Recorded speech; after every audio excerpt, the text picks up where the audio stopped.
70 ಲೇಖಕರ 70 ಪುಸ್ತಕಗಳು ಬಿಡುಗಡೆ ಆಗಿದ್ದಾವೆ. ಅಂದರೆ 70,000 ಪ್ರತಿಗಳು ಬಿಡುಗಡೆ ಆಗಿದ್ದಾವೆ. ಅವು 70,000 ಓದುಗರನ್ನು ಹುಡುಕಿಕೊಂಡು ಹೊರಡ್ತಾವೆ ಇಲ್ಲಿಂದ. ಆ 70,000 ಓದುಗರನ್ನು ಹುಡುಕಿಕೊಂಡು ಹೋಗುವ ಒಂದು ಪ್ರಯಾಣ ಇದೆಯಲ್ಲ, ಅದು ಬಹಳ ಕಠಿಣವಾದದ್ದು ಅಂತ. ಬಹಳ ಸುಲಭವಾಗಿ 70,000 ಓದುಗರು ಸಿಗಲ್ಲ. ನಾನು ಹಿಂದೆ ಏನಾಗ್ತಿತ್ತು ಅಂದರೆ, ಸರ್ಕ್ಯುಲೇಟಿಂಗ್ ಲೈಬ್ರರಿ ಇದ್ದಾಗ ಒಂದು ಪುಸ್ತಕಕ್ಕೆ ಒಂದು 500-600 ಓದುಗರು ಸಿಗ್ತಾ ಇದ್ರು. ಒಂದು ಪುಸ್ತಕ ಇದ್ದರೆ ಅದನ್ನ ನಾವು ಹಿಂದುಗಡೆ ನೋಡ್ತಾ ಇದ್ದೀವಿ ಈ ಪುಸ್ತಕವನ್ನು. ಅಂದರೆ ನಮ್ಗೆ ಹೆಂಗೆ ಅಂದರೆ, ಈಗಿದ್ದಾಗೆ ಗುಡ್ ರೀಡ್ಸು ಈ ಥರದ ಫೇಸ್ಬುಕ್ ಏನಿರಲಿಲ್ಲ. ಆ ಪುಸ್ತಕದ ಹಿಂದೆ ಒಂದು ಚೀಟಿ ಅಂಟಿಸಿರ್ತಿದ್ರು. ಆ ಚೀಟಿಯಲ್ಲಿ ಅದನ್ನು ಜಾಸ್ತಿ ಮಂದಿ ಯಾವುದು ಓದಿದ್ದಾರೋ ಅದನ್ನು ನಾವು ತಗೊಂಡ್ಬರ್ತಾ ಇದ್ವಿ. ಅದ್ರ ಹಿಂದುಗಡೆ ನಮ್ಮ ಹೆಸರನ್ನು ಬರೆದು ಆ ಥರ ಹೆಸರು ನಂಬರು ಬರೆದು ಒಂದು ಲೆಕ್ಕಾಚಾರ ಸಿಗ್ತಾ ಇತ್ತು. ಅದಾದ ನಂತರ ನಮಗೆ ಕನ್ನಡದಲ್ಲಿ ನಮ್ಮ ಹಿರಿಯ ವಿಮರ್ಶಕರು ಏನನ್ನು ಓದಬೇಕು, ಯಾವ ಪುಸ್ತಕವನ್ನು ಆರಿಸ್ಕೊಳ್ಬೇಕು ಅಂತ ಹೇಳೋದನ್ನು ಹೇಳ್ತಾ ಇದ್ರು. ಭಾಳ ವಿಮರ್ಶಕರು ಅಂದರೆ ಕುರ್ತಕೋಟಿಯವರಿಂದ ಹಿಡಿದು ಆಮೂರರ ತನಕ, ಅನಂತಮೂರ್ತಿ ಅವರಿಂದ ಹಿಡಿದು ಅಡಿಗರ ತನಕ ಹಲವಾರು ಲೇಖಕರು ನಮ್ಮ ಓದನ್ನು ವಿಸ್ತರಿಸುವಂಥ ಅಥವಾ ಓದನ್ನು ಸೂಚಿಸುವಂಥ ಒಂದು ಕೆಲಸವನ್ನು ಭಾಳ ಸೊಗಸಾಗಿ ಮಾಡ್ಕೊಂಡು ಬಂದಿದ್ದಾರೆ. ಇವತ್ತು ಇಲ್ಲಿ ನಿಂತು ಕಳೆದ ವರ್ಷ ನಂದು ಈ ಪಟ್ಟಿಯಲ್ಲಿ ಇತ್ತು, ಈ ವರ್ಷ ನಾನು ಕೊಟ್ಟಿರಲಿಲ್ಲ. ನನಗೆ ಒಂದು ವಿಪರ್ಯಾಸವಾಗಿ ಕಾರಣದೇನೆಂದರೆ, ಇವತ್ತು 70 ಪುಸ್ತಕ ಇಲ್ಲಿ ಬಿಡುಗಡೆ ಆಗ್ತಿದೆ, ನಾಳೆ ನಂದು ಒಂದು ಪುಸ್ತಕ ಬಿಡುಗಡೆ ಆಗ್ತಿದೆ. ಸೊ ಈ 71 ಪುಸ್ತಕ ಆಯ್ತಲ್ಲ, 71,000 ಆಯಿತು. ಇದನ್ನು ಒಬ್ಬ ಓದುಗನಿಗೆ ಈ ಪುಸ್ತಕ ತಗೊಳ್ಳಿ, ಇದು ಚೆನ್ನಾಗಿದೆ ಅಂತ ಒಂದು ಸೂಚನೆಯನ್ನು ಕೊಡುವಂಥವ್ರು ಯಾರು, ಹೇಗೆ ಈ ಪುಸ್ತಕಗಳು ತನ್ನ ಓದುಗನನ್ನು ಆರಿಸಿಕೊಳ್ತಾರೆ? ನಾಡುನುಡಿಯ ಪ್ರಶ್ನೆ ಬಂದಾಗ ನಮಗೆ ಮೊದಲು ಆ ಕೆಲಸವನ್ನು ಪತ್ರಿಕೆಗಳು ಮಾಡ್ತಾ ಇದ್ವು. ಪತ್ರಿಕೆಗಳಲ್ಲಿ ಬಹುಶಃ ಆಗ ಎಲ್ಲ ವರ್ಷಕ್ಕೊಂದು 1000 ಪುಸ್ತಕ ಬರ್ತಿತ್ತೋ ಇಲ್ವೋ, ಈಗ 12,000 ಪುಸ್ತಕ ಬರ್ತಾ ಇದೆ. ಈ 12,000 ಪುಸ್ತಕದಲ್ಲಿ ಯಾವುದು ಅತ್ಯುತ್ತಮ, ಯಾವುದು ಇಲ್ಲ ಅಂತ ಹೇಳೋದು ಭಾಳ ಯಾರಿಗೂ ಸಾಧ್ಯವಿಲ್ಲದ ಕೆಲಸ. ಆದರೂ ಸ್ವಲ್ಪ ಮಟ್ಟಿಗೆ ಆ ಕೆಲಸವನ್ನು ಯಾರು ಮಾಡ್ಬೋದು? ಈ ರೀತಿ ಹಲವಾರು ಪ್ರಶ್ನೆಗಳು ನಮ್ಮ ಮುಂದೆ ಹುಟ್ಟುಕೊಳ್ತವೆ ಅಂತ. ಅಂದರೆ ಇವತ್ತು ಅತ್ಯಂತ ಗೊಂದಲದ ಸ್ಥಿತಿಯಲ್ಲಿರುವವನು ಓದುಗ. ಎಲ್ಲ ರೀತಿಯ ಎಲ್ಲ ಗ್ರಾಹಕ ಅಥವಾ ಸಹೃದಯ ಇದ್ದಾರಲ್ಲ, ಆ ಸಹೃದಯನಿಗೆ ತಮ್ಮ ಪ್ರಾಡಕ್ಟನ್ನು ತಂದು ಸುರಿಲಿಕ್ಕೆ ಆ ಸಿನಿಮಾ ಕಾಯ್ತಾ ಇರುತ್ತೆ, ಟೆಲಿವಿಷನ್ ಸೀರಿಯಲ್ ಕಾಯ್ತಾ ಇರುತ್ತೆ, ಯೂಟ್ಯೂಬ್ ರೀಲ್ಸ್, ಎಲ್ಲರೂ they are in search of a reader or search of a consumer. Reader ಈ ಪುಸ್ತಕದ ವಿಚಾರದಲ್ಲಿ ನಾವು ಕನ್ಸ್ಯೂಮರ್ ಅಂತ ಹೇಳಲಿಲ್ಲ, ಬಟ್ ಬೇರೆ ಎಲ್ಲ ವಿಚಾರದಲ್ಲಿ ಇಟ್ ಹ್ಯಾಸ್ ಬಿಕಮ್ ಕನ್ಸ್ಯೂಮರಿಸಮ್. ನಾನು ಜಾಸ್ತಿ ಜನ ಗ್ರಾಹಕರನ್ನು ಹೊಂದಬೇಕು, ಹಾಗೆ ದುಡ್ಡು ಬರುತ್ತೆ, ಹೀಗಿದೆ. ಬಟ್ ಪುಸ್ತಕದಲ್ಲಿ ಸ್ವಲ್ಪ ಇನ್ನೂ ಗೌರವ ಉಳ್ಕೊಂಡಿರೋದ್ರಿಂದ ನಾವು ಗ್ರಾಹಕ ಅಂತ ಕರೆಯೋ ಬದಲು ಓದುಗ ಅಂತ ಕರಿತೀವಿ. ಆದರೆ ಈ ಹುಡುಕಾಟ ಇದೆಯಲ್ಲ, ಈ ಹುಡುಕಾಟ ಒಂದು ಕಡೆಯಿಂದ ಪ್ರಕಾಶಕರಿಗೆ ಬಹಳ ದೊಡ್ಡ ಸವಾಲಾಗಿದ್ದರೆ, ಇನ್ನೊಂದು ಕಡೆ ಓದುಗ ಕೂಡ ಅಷ್ಟೇ ಗೊಂದಲದಲ್ಲಿದ್ದಾನೆ. ಓದುಗ ಯಾವುದನ್ನು ಆರಿಸ್ಕೋಬೇಕು, ಯಾವ ಪುಸ್ತಕ ಚೆನ್ನಾಗಿದೆ? ನಾವು ಫೇಸ್ಬುಕ್ಕಲ್ಲಿ ಅಥವಾ ವಾಟ್ಸಪ್ಪಲ್ಲಿ ಯಾರಾದರೂ ಒಂದು ಮೆಸೇಜ್ ಕಳಿಸಿದಾಗ ನನಗೆ ಎಷ್ಟೋ ಸಲ ಆಸೆ ಆಗುತ್ತೆ, ಇನ್ನೊಬ್ಬರ ಪುಸ್ತಕ ಓದಿ ಅಂತ ಯಾರೊಬ್ಬರು ಕಳಿಸ್ತಾರ ಅಂತ. ಯಾರು ಕಳಿಸಲ್ಲ, ಅವ್ರು ತಮ್ಮ ಪುಸ್ತಕದ ಬಗ್ಗೆನೇ ಕಳಿಸ್ತಾರೆ. ಮೊದಲೆಲ್ಲ ಹಾಗಿರಲಿಲ್ಲ, ವಯನ್ ಕೇಳ್ತಾ ಇದ್ರು, ಅವ್ರ ಪುಸ್ತಕ ಎಷ್ಟೋ ಬರೆದಿದ್ರು, ಆ ಪುಸ್ತಕ ಓದೋ, ಇದು ಓದು, ಅದು ಓದು ಅಂತ ಹೇಳಿ ನಮಗೆ ಒಂಥರ ಗೈಡೆನ್ಸ್ ಆಗಿತ್ತು. ಅದು ಲಂಕೇಶ್ ಬರೀತಾ ಇದ್ರು ಬೇರೆಯವರ ಪುಸ್ತಕದ ಬಗ್ಗೆ, ಪ್ರತಿ ವಾರ ಒಂದು ಪುಸ್ತಕದ ಬಗ್ಗೆ ಬರೀತಾ ಇದ್ರು. B.V. ವೈಕುಂಠರಾಜು, G.S. ಸದಾಶಿವ್, ಹೀಗೆ ನಮಗೆಲ್ಲ ಏನು ಓದಬೇಕು ಅಂತ ಹೇಳೋದಕ್ಕೆ ಒಂದು ದೊಡ್ಡ ವಿಸ್ತಾರವಾದ ಹಿರಿಯರ ಬಳಗ ಇತ್ತು. ಅಥವಾ ಎಲ್ಲೋ ಪ್ರೆಸ್ ಕ್ಲಬಲ್ಲಿ ಚರ್ಚೆ ಮಾಡಿದಾಗ ನಮ್ಮ ಸಂಪಾದಕರುಗಳು ಹೇಳ್ತಾ ಇದ್ರು, ಈ ಪುಸ್ತಕವನ್ನು ಓದಿ ಅಂತೇಳಿ. ಹೀಗೆ ಆಗಿನ ಓದುಗನಿಗೆ ಇಷ್ಟು ಗೊಂದಲ ಮತ್ತು ಇಷ್ಟೊಂದು ಆಯ್ಕೆಗಳು ಇರಲಿಲ್ಲ ಅಂತ. ಸಹಸ್ರಾರು ಆಯ್ಕೆಗಳಿದೆ. ಈ ಆಯ್ಕೆಗಳ ನಡುವೆ ಆತ ಯಾವುದನ್ನು ಆರಿಸ್ಕೊಳ್ಬೇಕು? ಲೇಖಕನನ್ನು ನಂಬಿ ಪುಸ್ತಕವನ್ನು ತಗೋಬೇಕು, ಪ್ರಕಾಶನ ಸಂಸ್ಥೆಯನ್ನು ನಂಬಿ ಪುಸ್ತಕವನ್ನು ತಗೋಬೇಕು, ಅಥವಾ ಫೇಸ್ಬುಕ್ಕಲ್ಲಿ ಯಾರಾದರೂ ಅವನ ಪುಸ್ತಕವನ್ನು ರೆಕಮೆಂಡ್ ಮಾಡಿದ್ದನ್ನು ನಂಬಿ ತಗೋಬೇಕು, ಅಥವಾ ಈ ಪುಸ್ತಕವನ್ನು ಮಾರಾಟ ಮಾಡುವಂಥ ಆನ್ಲೈನ್ ವೆಬ್ಸೈಟ್ಗಳಿದಾವಲ್ಲ, ಆ ಆನ್ಲೈನ್ ವೆಬ್ಸೈಟ್ಗಳಲ್ಲಿ ಆ ಪುಸ್ತಕದ ಕೆಲವು ಅಭಿಪ್ರಾಯ ಹಾಕಿರ್ತಾರೆ, ಅದನ್ನು ನಂಬಿ ತಗೋಬೇಕು, ಅಥವಾ ಆ ಪುಸ್ತಕಕ್ಕೆ ಒಂದು ಪ್ರಶಸ್ತಿ ಬರುವ ತನಕ ಕಾದು ಆನಂತರ ಆ ಪುಸ್ತಕವನ್ನು ತಗೋಬೇಕಂತ. 25 ವರ್ಷದ ಹಿಂದೆ ಬಾನು ಮುಷ್ತಾಕ್ ಅವರು ಬರೆದಂಥ ಪುಸ್ತಕಕ್ಕೆ ಅದಕ್ಕೆ ಬೇಡಿಕೆ ಬಂದಿದ್ದು ಬೂಕರ್ ಪ್ರಶಸ್ತಿ ಬಂದ ನಂತರ.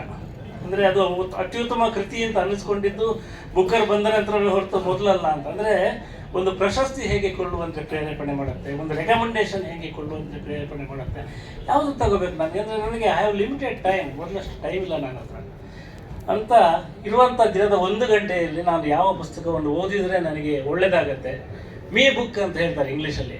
ಮೀ ಬುಕ್ ಅಂದರೆ ನನಗೆ ಬೇಕಾದಂಥ ಪುಸ್ತಕ, ನೀವೇನೇ ರೆಕಮೆಂಡ್ ಮಾಡಿ, ಕೊನೆಗೆ ನಾನು ಹುಡುಕೋದು ನನಗೆ ಯಾವ ಪುಸ್ತಕ ಬೇಕು, ಯಾವ ಪುಸ್ತಕದಿಂದ ನನಗೆ ಸಾಂತ್ವನ ಸಿಗುತ್ತೆ, ನನ್ನ ಮನಸ್ಸಲ್ಲಿ ನಡೆಯುತ್ತಿರುವಂಥ ಗೊಂದಲವನ್ನು ಯಾವ ಪುಸ್ತಕ ಪರಿಹಾರ ಮಾಡ್ಬೋದು, ಇದೊಂದಾಯ್ತು. ಅಂದರೆ ಈ ರೀತಿಯ ಹುಡುಕಾಟ.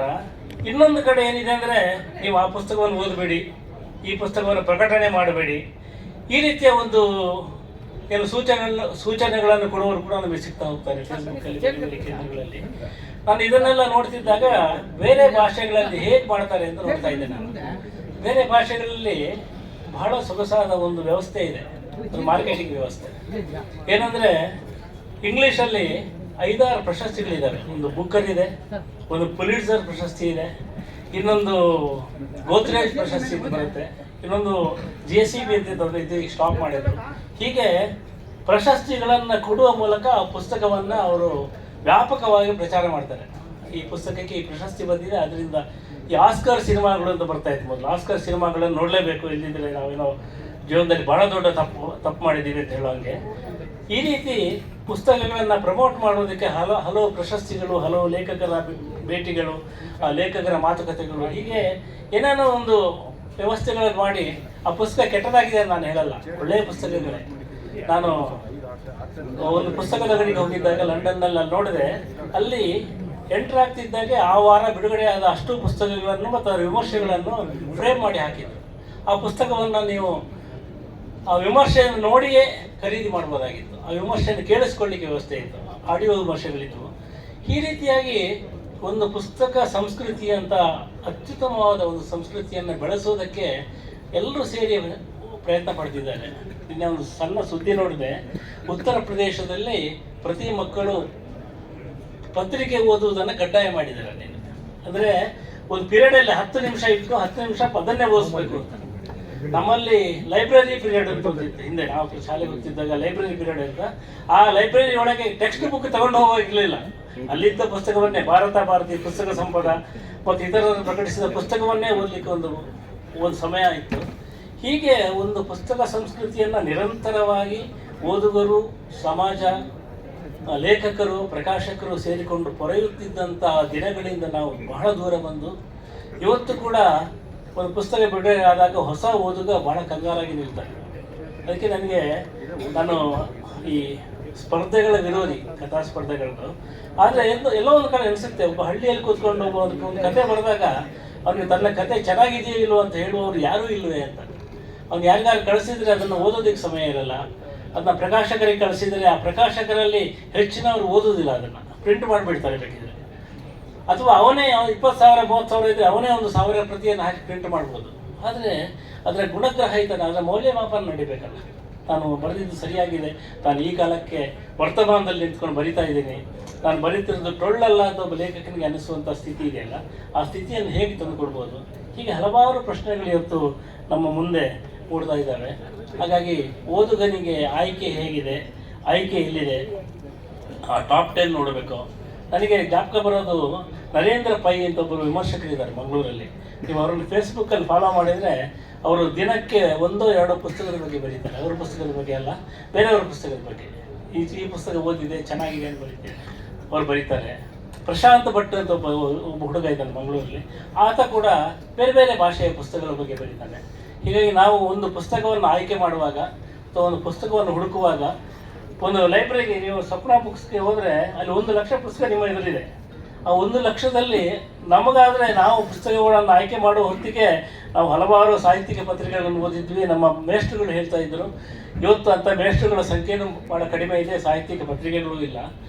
ಬಹಳ ಕಂಗಾಲಾಗಿ 1 ಲಕ್ಷ ಪುಸ್ತಕದ ಮುಂದೆ ನಿಂತಾಗ ಯಾವ ಪುಸ್ತಕಕ್ಕೆ ಕೈ ಹಾಕಬೇಕು ಅಂತೇಳಿ ನಾವು ಗೊತ್ತಾಗಲ್ಲ. ಇಂಥ ಓದುಗನ ಪರವಾಗಿ ನಾನು ಇವತ್ತು ಇಲ್ಲಿ ಮಾತಾಡಲಿಕ್ಕೆ ನಿಂತಿದ್ದೀನಿ. ಅಂಥ ಓದುಗರಿಗೆ ನಿಜವಾಗಲೂ ಇವತ್ತು ಎಲ್ಲ ಪ್ರಕಾಶಕರು ಸೇರಿ ಒಂದು ಪತ್ರಿಕೆಯನ್ನು ಅಥವಾ ಒಂದು ನ್ಯೂಸ್ ಲೆಟರನ್ನು ಮಾಡುವ ಮೂಲಕ ಓದುಗನನ್ನು ಒಂದು ಎಚ್ಚರಿಸುವಂತಹ ಅಥವಾ ಓದುಗನಿಗೆ ಒಂದು ಸಣ್ಣ ಸೂಚನೆಯನ್ನು ಕೊಡುವಂತಹ, ಅವನಿಗೆ ದಾರಿ ತೋರಿಸುವಂಥ ಕೆಲಸವನ್ನು ಮಾಡಬೇಕು ಅಂತ ಅನಿಸುತ್ತೆ.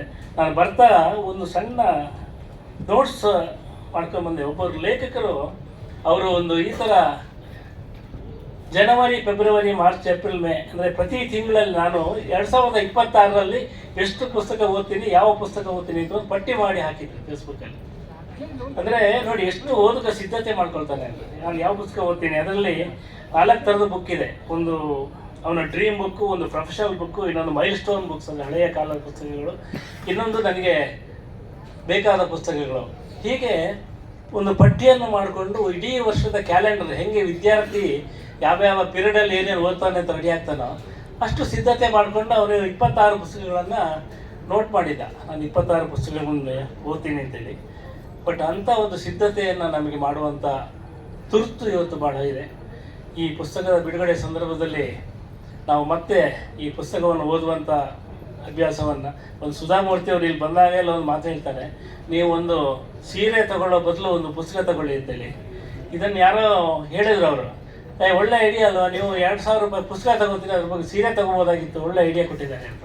ಅಂದರೆ ಪೂರಕವಾಗಿ ಕೊಟ್ಟ ಒಂದು ಐಡಿಯಾವನ್ನು ವ್ಯತಿರಿಕ್ತವಾಗಿ ಕೂಡ ಆಲೋಚನೆ ಮಾಡ್ಬೋದು ಅಂತ ಹೇಳೋದಕ್ಕೆ.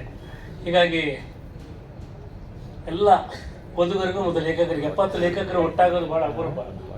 ಇದು ಸಾಹಿತ್ಯ ಸಮ್ಮೇಳನದಲ್ಲಿ ಮಾತ್ರ ನಡೆಯುವಂಥದ್ದು. ಇದೊಂದು ಪರ್ಯಾಯ ಸಾಹಿತ್ಯ ಸಮ್ಮೇಳನ ಹೌದು. ಸೊ ಇಷ್ಟು ಪುಸ್ತಕಗಳು ಬಿಡುಗಡೆ ಆಗ್ತಿದ್ದಾವೆ. ಈ ಹೊತ್ತಲ್ಲಿ ನಾವು ಓದುಗರನ್ನು ನೆನೆಯೋಣ.